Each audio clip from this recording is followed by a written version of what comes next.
ఈ పోతురట ఒక 20-30 మంది చుట్టాలందరూ కలిసి ఒక ఊరికి పోతురు. వాళ్ళు ఇంకో చుట్టాలింటికి పోతున్నారు. పోయేటప్పుడు ఒక్క ఆయన దారి తప్పిండట. చీకటి అయిందో ఏమైందో పిల్లబాట ఎంబడి పోతుండట.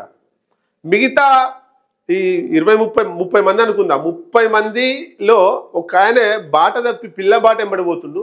29 మంది మెయిన్ సడక్ ఎంబడి పోతున్నారు, మెయిన్ రోడ్ ఎంబడి పోతున్నారు.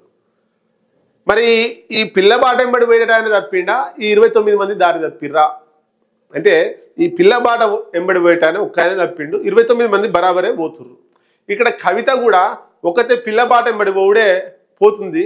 ఈమె దారి తప్పి వాళ్ళే దారి తప్పిర్రు, బీఆర్ఎస్ పార్టీ వాళ్ళే దారి తప్పిర్రు అని చెప్పి చెప్తుంది. మరి వాళ్ళు దారి తప్పిరా, ఈమె దారి తప్పిందా? ఈమెనే దారి తప్పింది. ఎందుకు? వాటా అడిగింది ఆస్తిలో.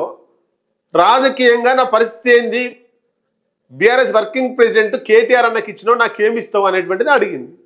కేసీఆర్కు మండింది, పక్కకు పెట్టిండు. ఆమె ప్రోగ్రాంలలో ఎవరు పోవద్దన్నారు. అంత పెద్ద ఇష్యూ తీర్మర్మలన్న కవిత మధ్య జరుగుతున్నప్పుడే బీఆర్ఎస్ పార్టీ నాయకులు ఒక్క మాట మాట్లాడలే. కేటీఆర్ కావచ్చు, ఇంకా బీఆర్ఎస్ నాయకులు ఎవ్వరు కూడా కవితకు సపోర్టుగా, కవితకు అనుకూలంగా ఒక స్టేట్మెంట్ కూడా ఇవ్వలే. గట్ల తయారైంది కవిత పరిస్థితి. ఇంట్లో దేక్తలేరు, పార్టీలో దేక్తలేరు, బయట దేక్తలేరు, ఎక్కడ దేక్తలేరు. కాబట్టి ఇంకేమంటుంది, ఇగో అన్ని జోకులు నవ్వొచ్చే మాటలే.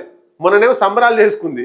ఏడా ఆమె ఇంట్లో 42% రిజర్వేషన్లు ఇస్తుర్రు, దానికి బీఆర్ఎస్ కాదు సారీ కల్వకుంట్ల కవిత నేనే పోరాటం చేసినా అని సంబరాలు చేసుకున్నారు. నా పోరాటానికి భయపడే రేవంత్ రెడ్డి 40% రిజర్వేషన్ ఆర్డినెన్స్ తీసుకొస్తున్నాడు అని చెప్పి కవిత సంబరాలు చేసుకున్నది.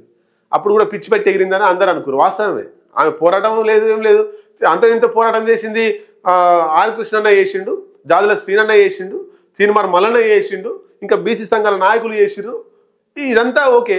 ఆమె నిన్నగాక మొన్న వచ్చినటువంటి ఆమె ఒక్కసారి ఏమో ధర్నా చేసి మొత్తం నాకు భయపడేది ఇచ్చినట్టే అది నవ్వొచ్చే మాటనే, పిచ్చి పట్టిన వాళ్ళు మాట్లాడినట్టే మాటనే. ఇప్పుడు కూడా ఇంకోటి, బీఆర్ఎస్ నా దారిలోకి రావాల్సిందే, బీఆర్ఎస్ దారిలోకి నువ్వు రావాల్సిందే.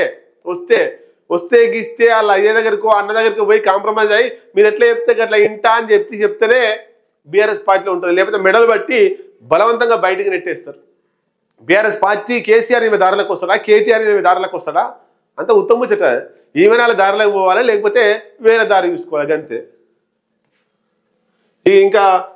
ఇక్కడ ఇంకా వేరే విషయం ఏముందంటే, కవితకు బీఆర్ఎస్ పార్టీకి ఇంకెక్కడ దూరం అయిందంటే 42% రిజర్వేషన్ అంతా కూడా ఫేకే, రాజకీయ డ్రామా ఆడుతున్నాడు రేవంత్ రెడ్డి అని బీఆర్ఎస్ పార్టీ ఆరోపిస్తుంది.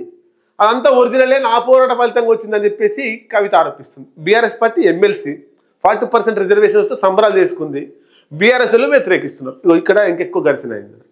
ఈమె 40% రిజర్వేషన్ వచ్చింది నా పోరాట ఫలితం అని కవిత అంటుంది.